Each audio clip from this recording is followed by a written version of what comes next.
adiga magacaaga walaal magacaaga Cabdirsaaq Abdullaahi Siyaaro Washington Mareykanka markan nimid Soomaaliland ee imaanayna u dheerno magacaas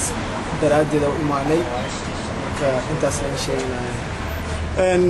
ka waran magaalada Toronto markii ugu horeysay oo aad ka soo qayb gasho ciyaaraha Soomaali Wiigamiya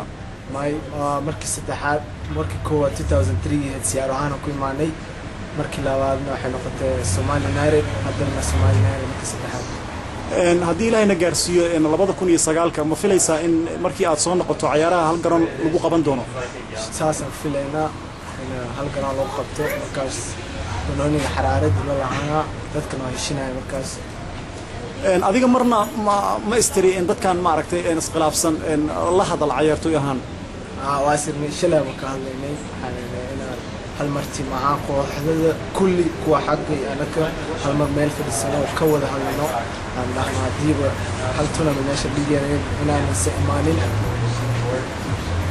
aad u mahadsantahay